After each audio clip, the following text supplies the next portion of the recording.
fire and blood.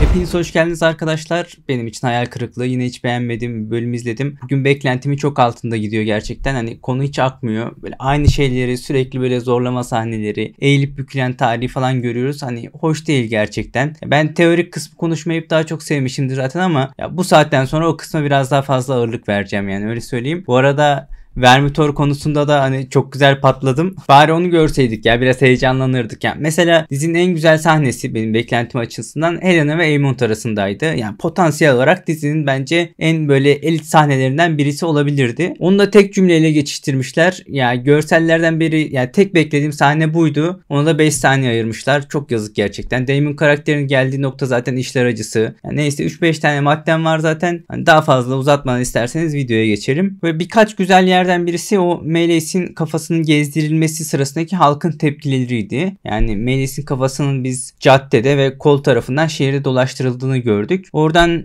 Hookemer'ın yanındaki kişinin çok güzel bir sözü vardı. Yani bu bence güzeldi bu kısım. Ejderhaları ben tanrı sanardım diyor. Yani bu zamana kadar tanrı diye biliyordum ben bunları diyor. Bu tek cümle aslında bize hemen hemen her şeyi açıklıyor. Yani bu hareket aslında ejderhaların kutsallığını öldürüyor. Hightower'ların hepsi değil. Evet istisnaları var ama büyük bir kısmı bize Targaryen gibi hissettirmiyor. Hani bunu zaten sürekli söylüyoruz, konuşuyoruz. Belki de bu hareket bunun en büyük kanıtı aslında. Yani hiçbir Targaryen şu hareketi yapmaz ya. Gider savaşır, ejderhayı paramparça eder ki Maegor da yaptı bunu zamanında ama gidip de Quicksilver'ın kafasını gezdirmedi şehrin ortasında. Ejderha süren, bir ejderha ile herhangi bir bağ kuran ve ejderhaların Targaryenlar için anlamını bilen hiç kimse şu hareketi yapmaz. Bu sıradan insanlar konusunda ejderhaların kutsaliyet atfını kıracak bir hareket. Yani uzun vadede Targaryenları sıradan insanlar konumuna çekecek bir hareket. Yani insanların o ejderhaya bakışını, krala bakışını yerle bir edecek bir hareket aslında bu. Ve biz bunun uzun vadede sonuçlarını Game of Thrones'ta görüyoruz yani aslında. Yani oraya götürüyor bizi bu ki ileride halk içerisinde çıkması muhtemelen isyanlar konusunda da hani insanlara cesaret verebilecek. Ejderhalar da öldürülebiliyormuş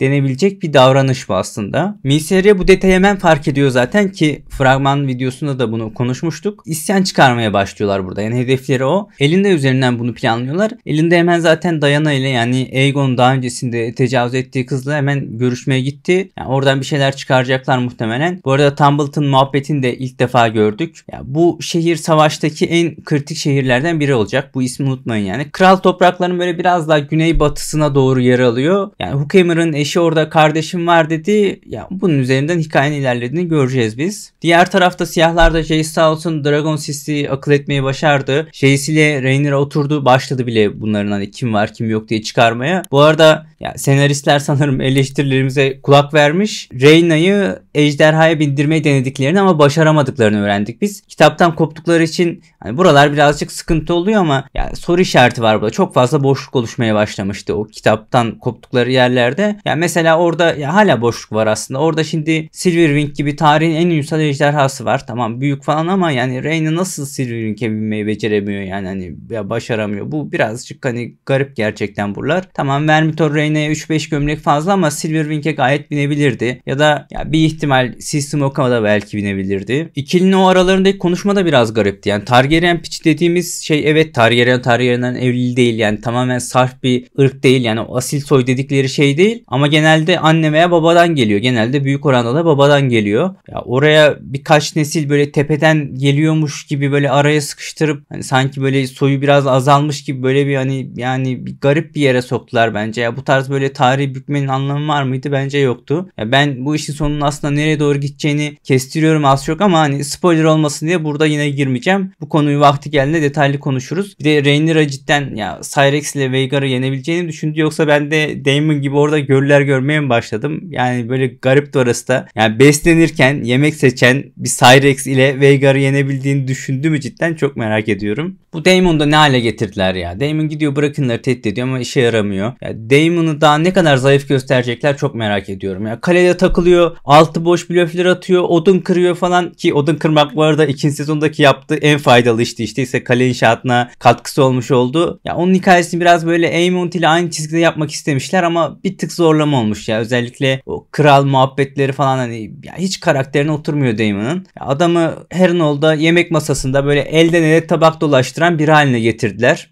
şaka gibi cidden yani. Nehir topraklarındaki 3-5 tane kıytırık lord'dan böyle azar falan yiyor. İnanılmaz yani buralar. Yani Daemon dediğimiz adam normalde o Harrenhal'a çöktüğünde nehir topraklarındaki lordların kapısında sıra olması gerekiyordu. Seni destekleyeceğiz diye. Ya birbiriyle yarışmaları gerekiyor. Öyle bir konuma gelmeleri gerekiyordu aslında ama ya oradan geldiğimiz senaryoya bak. Ya bu işin sonu nereye gidecek? Ya merak ediyorum. Gerçekten merak ediyorum. Rhaenyra ve Baela'nın konuşması da ilk kısım beni çok heyecanlandırdı. Tamam böyle çok güzel bir şey çıkacak dedim. Yani böyle yeni bir hikaye falan öğreneceğiz dedim ama pek hoşuma gitmedi açıkçası. Daemon'un annesi Alyssa Meleys'e biniyor ve en genç ejderha binenlerden birisi kendisi. Çok da sevdiğim bir karakterdir bu arada. Yani Rhaenys'in babası Aemon ise burada Caraxes'e biniyor. Yani bir çaprazlama bir şey var burada. Baela diyor ki Rhaenys annesinin ejderhasına bindiği için böyle yani babam aşırı öfkeli diyor Daemon için. Babamı dinlemiyordu burada Meleys diyor ama dediği Daemon da burada 8 yaşında yani aslında. Ya öyle bir ima yapmışlar ki sanki Daemon Meleys seçmek istedi ama Caraxes ona kaldı gibi. O zamanlar zaten Caraxes boşta bile değil yani. Aemon hala hayatta. Ama şunu bir netleştirelim bence. Ya ortada Meleys ve Caraxes dururken kimse gidip Meleys seçmez yani. Hikaye aslında tamamen tutarsız değil. Pek benim hoşuma gittiğini sadece. Böyle çocukken Daemon kapmak istediğim muhabbetleri falan yapmaya çalıştılar ama daha güzel olabilirmiş burası. Yani milyon tane hikaye uydurulur.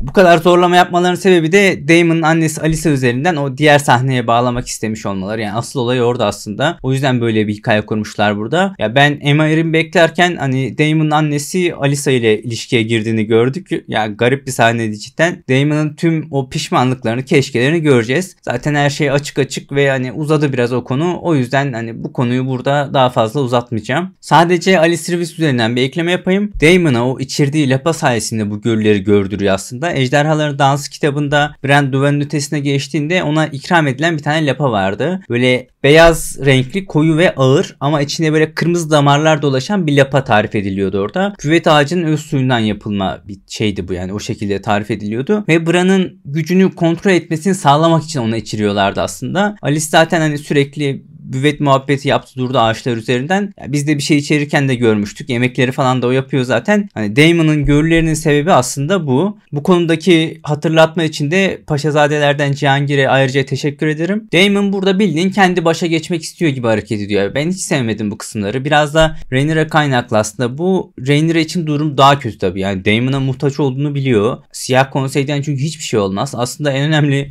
soru da bu burada. Yani Rhaenyra burada Daemon'a bu kadar muhtaç olmasa yanında tutmak ister miydi? Bence en kritik soru bu. Ya bunu bize zaman gösterecek. Dizide nasıl işleyecekler burayı görmemiz lazım. Merak ediyorum ama burası da gerçekten de önemli bir konu olacak. Buradan geçelim Aegon'a. Aegon beklediğimden de çok yara almış. Zırh giydirdikleri için acaba daha mı az yanacak ben demiştim. Ama bu kadar hasar alması, onu bu şekilde göstermeleri bence mantıklı olmuş. Yani bence olması gerektiği gibi olmuş. Bu konuda aslında Targaryenlar hani yanmıyordu diye çok soru geliyor. Yine hani bu konuda hani ilk defa izleyenler için hani kısaca birkaç cümleyle cevaplamış olayım. Ya o sadece Daenerys'e özel bir şeydi. Evet, ısı dayanıklılığı biraz fazla. Biz zaten mesela Viserys'i ilk bölümde o parmağını mumlar üzerine ateşi tutarken falan görmüştük. Hatırlayın oraları. Ama tarihte yanarak ölen yani sayısız Targaryen var. Yani Targaryenlar yanmıyor diye bir şey yok aslında. Alicent'ın Aemon'da bakışı da çok ilginçti. Aemon zaten ya bildiğin şuursuz gibi iyice kaşımaya devam ediyor burayı. Ya tamam gözü kara falan olması önemli de daha ne kadar ileri gidecek merak ediyorum. Yani Alicent'tan hiç çekinmiyormuş gibi hareket ediyor. Alicent burada aslında doğruyu yaptı. Çekti kolu sordu. Ya çok net bir şekilde sordu burada. Aemon nasıl davrandı diye sordu. Hani Aemon gerçekten özveri gösterdi mi diye sordu. Burada kolun seçiminin çok önemli olacağını ve dizinin işleyişi açısından kritik olacağını uzun süredir videolarda söylüyorum yani bu anın geleceğini. Cole'un hani böyle bir seçim yapması gerekeceği bence çok açıktı. Alicent ile arasındaki o güven ilişkisini mi yoksa Aemon'dı yani Rhaenyra'ya olan nefretini mi seçecekti burada? En önemli sorun buydu ve tabii ki de gitti Aemon'u seçti. Larys de yine aynı şekilde arada kaldı. O da net şekilde Alicent'a satış yaptı. Yani tüm konsey hemfikirdi Aemon'u konusunda. Zaten açık ara Aemon'da olmalıydı. Ya da Otto'yu böyle girdi delikten mezarından çıkartıp getirmeliler artık. Başka seçenek yok çünkü. Ama bu sahne benim böyle dizideki keyif aldığım sahnelerden biriydi. Bu kısım hoşuma gitti yani. Alicent böyle 20 yıldır bu çevreyle yani bir şekilde kendisini güçlendirmeye çalışıyor. Özellikle beden üzerinden bunu yapıyor. Yani Cole ve Larys en yakındaki kişiler kişiler aslında, yani en böyle çevresini güçlendiren kişiler. Ama hani onların ikisi birden de burada en kritik anda seçimini onun aleyhine yapması Alicent'ın ya çöküşü olacak burası, öyle diyeyim. Burası Alicent tamamen yalnızlığa itecek. Yani onu bir depresif ruh haline sokacak bizim. Ya, konsey konuşmaları sırasında o Alicent'a odaklandıkları sahne, arka planda konuşmalar dönerken falan güzeldi buralar. Siyah konseyde kısaca girip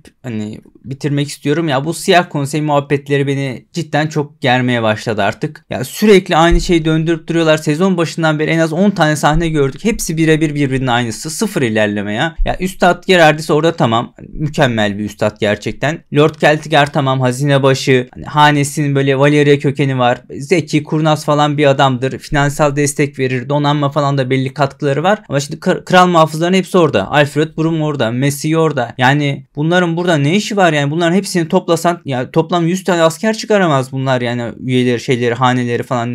Nereden bunları bulup da buraya koyuyorsunuz yani tek tek? Hani nerede bu yani asıl önemli kişiler yani, bilgelik falan desen hani hiçbirinde yok zaten. Koy Misere'yi oraya, koy Corlys'i. Ya Corlys nasıl dışarıda olur, bu zamana kadar aklım almıyor. Yani kralın görevi daha yeni mi düşünüldü yani Corlys için? Başka aday mı vardı ki oraya yani? Gerçekten çok acayip yani. Oraya Jace'i Bailey'e koy. Ya daha mantıklı, aklı başına tipler bunlar yani, Jace falan yani. Getir Stark'lardan birini, getir vadiden birini. Sezon başından beri saçma sapan sahneler izleyip duruyoruz yani burada. Son maddemde de Jace'e gelelim. Freylerle pazarlığa gitti. Stark'ların geçmesi için özellikle Riverrun'ın üzerinde Lannister'ların ordusunu durdurmak için pazarlık yaptılar ve anlaştılar gibi görüyor. Ve orada Jason Lannister batıya doğru ilerliyor gibi bir muhabbet döndü. Fakat hani burayı tam anlamadım aslında. Casterly Rock zaten batının batısında, en batıda yani. Lannister'lar normalde burada kuzeydoğuya, yani Golden Tooth'a doğru ilerlemeleri gerekiyor. Yani ben yanlış anlamadıysam eğer orada bir hata olmuş gibi. Yani tekrar izleyip bir kontrol etmem lazım orayı da. Hani eğer ben yanlış anladıysam yorumlara yazın lütfen. Maddelerim bu kadardı arkadaşlar.